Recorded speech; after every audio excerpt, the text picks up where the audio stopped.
Hello friends, welcome to snow சமையல். இன்றைக்கி நம்ம ஸ்னோ சமையலில் நம்ம எல்லாருக்குமே ரொம்ப பிடிச்ச நல்ல க்ரீமியான சேமியா ஜவ்வரிசி பாயாசம் எப்படி செய்கிறதுன்னு பார்க்கலாம்.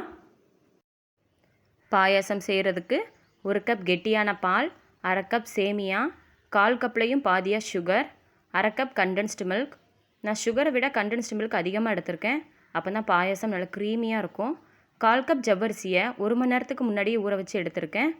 2 ஸ்பூன் நெய், வறுக்கிறதுக்கு முந்திரி, திராட்சை, அப்புறமா வாசனைக்காக 2 ஏலக்காவை இந்த மாதிரி இடித்து எடுத்திருக்கேன். முந்திரி பருப்பு, திராட்சையை வறுக்கிறதுக்கு 2 ஸ்பூன் நெய் சேர்த்துக்கோங்க. நெய் சூடானதும் நம்ம எடுத்து வச்சுருக்கிற முந்திரி பருப்பை சேர்த்துக்கலாம். முந்திரி பருப்பை நெய்யில் போட்ட உடனே எடுத்துடக்கூடாது. அது நெய்யில் நல்லா வறுபட்டு கொஞ்சமாக கலர் சேஞ்ச் ஆகி ப்ரௌன் கலரில் வரணும். அப்படி வந்தால் தான் நம்ம பாயாசம் சாப்பிடும்போது அந்த முந்திரி பருப்பு வாயில் கடிபடும்போது ரொம்பவே டேஸ்ட்டாக இருக்கும். அதனால் கொஞ்சமாக கலர் மாதிரி வர்ற வரைக்கும் நல்லா வறுத்துக்கோங்க. முந்திரி பருப்பு இந்த மாதிரி லைட் ப்ரௌன் கலரில் வந்ததும் திராட்சையை சேர்த்துக்கோங்க. திராட்சை அந்த நெய்யிலே வறுபட்டு கொஞ்சம் பலூன் மாதிரி நல்லா உப்பி வரும். அது வரைக்கும் இதை நெய்யிலே நல்லா வறுத்துக்கோங்க. இந்த மாதிரி வறுத்துட்டு இதை ஒரு பிளேட்டுக்கு அப்படியே ட்ரான்ஸ்ஃபர் பண்ணிக்கோங்க. இப்போ அதே நெய்யில் நம்ம எடுத்து வச்சுருக்கிற சேமியாவை சேர்த்துக்கலாம். சேமியாவும் லைட்டாக ப்ரௌன் கலராக வர்ற வரைக்கும் இந்த நெய்யில் அப்படியே நல்லா வறுத்துக்கோங்க. சேமியாவை அப்படியே சேர்க்குறத விட இந்த மாதிரி நெய்யில் வறுத்துட்டு சேர்க்கும்போது பாயாசம் ரொம்பவே டேஸ்டியாக இருக்கும். இந்த மாதிரி நல்லா கலந்து விட்டுக்கிட்டே இருங்க. சேமியா இந்த மாதிரி லைட் ப்ரௌன் கலரில் வந்ததும் நம்ம எடுத்து வச்சுருக்கிற ஜவ்வரிசியை சேர்த்துக்கலாம். ஜவ்வரிசியை நீங்கள் தனியாக வேக வைக்கிறதா இருந்தாலும் வச்சுக்கலாம். ஆனால் நான் 1 மணி நேரம் போல் நல்லா ஊற வச்சு எடுத்திருக்கேன். அதனால் இதை தனியாக வேக வைக்க வேண்டாம், சீக்கிரமாகவே வெந்துடும். சேமியாவையும் ஜவ்வரிசியையும் நல்லா கலந்து விட்டுட்டு இதில் 1 கப் கெட்டியான பால் சேர்த்துக்கோங்க. இது ரெண்டுமே இந்த பால்லையே நல்லா வெந்து வரட்டும். இதுக்கு ரொம்பலாம் டைம் எடுக்காது. ஏற்கனவே நம்ம ஜவ்வரிசியை 1 மணி நேரம் போல் நல்லா ஊற வச்சுருக்கோம். அதனால் இந்த பால்லேயே இது சீக்கிரமாக வெந்துடும். இப்போ லைட்டாக கொதி வந்திருக்கு. இந்த ஸ்டேஜில் நம்ம 1/2 கப் போல் தண்ணி சேர்த்துக்கலாம்.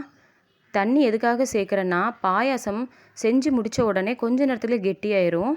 அதுக்காக தான் நான் தண்ணி சேர்த்துருக்கேன். நீங்கள் கண்டிப்பாக தண்ணி சேர்க்கணுன்னு அவசியம் இல்லை. ஏற்கனவே கெட்டியான பால் சேர்த்துருக்கோம், கண்டென்ஸ்டு மில்க்கும் சேர்க்க போகிறோம். அதனால் பாயாசம் சீக்கிரமாக திக்காயிடக்கூடாது அப்படிங்கிறதுக்காக தான் நான் 1/2 கப் தண்ணி சேர்த்துருக்கேன். இப்போ இந்த ஸ்டேஜில் நம்ம எடுத்து வச்சுருக்கிற சுகரை சேர்த்துக்கலாம். சுகர் கரையிற வரைக்கும் இது கொஞ்சம் கொதி வரட்டும். அதை அப்படியே கொஞ்சமாக இப்படி கலந்து விட்டுக்கோங்க. உங்கள் தேவைக்கு ஏற்ற மாதிரி நீங்கள் இனிப்பு கூடவோ குறையவோ சேர்த்துக்கலாம். இப்போ சுகர் நல்லா கரைஞ்சதும் இதில் கண்டென்ஸ்ட் மில்க் சேர்த்துக்கோங்க. இதுதான் சேர்க்கணுன்ட்டு இல்லை, இதுக்கு பதிலாக நீங்கள் சுகர் கூடவே நீங்கள் சேர்த்துக்கலாம். இது சேர்க்குறதுனால பாயாசம் ரொம்பவே க்ரீமியாக இருக்கும். இதை சேர்த்துட்டு இதை நல்லா கலந்து விட்டுக்கோங்க. ஸ்டவ்வை லோ ஃப்ளேமில் வச்சுக்கோங்க, ஹை ஃப்ளேமில் வச்சிடாதீங்க. இந்த மாதிரி நல்லா கலந்து விட்டுட்டு கொஞ்ச நேரம் அப்படியே கொதிக்கட்டும். பாருங்கள், சேமியா ஜவ்வரிசி எல்லாம் நல்லா வெந்து வந்திருக்கு.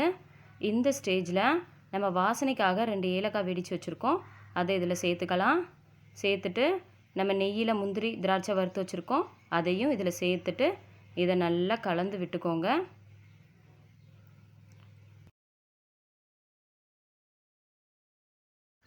அவ்வளோதான். இப்போ ஸ்டவ் ஆஃப் பண்ணிக்கோங்க.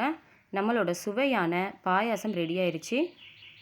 பாயாசம் ரொம்பவே க்ரீமியாக டேஸ்டியாக வந்திருக்கு. இதே மாதிரி நீங்களும் செஞ்சு பார்த்துட்டு எப்படி இருக்குன்னு கமெண்ட் பண்ணுங்கள். மறக்காமல் நம்ம ஸ்னோ சமையலை சப்ஸ்கிரைப் பண்ணுங்கள். அன்பாக சமைப்போம், ஆனந்தமாக சாப்பிடுவோம், ஆரோக்கியமாக வாழ்வோம். தேங்க்யூ.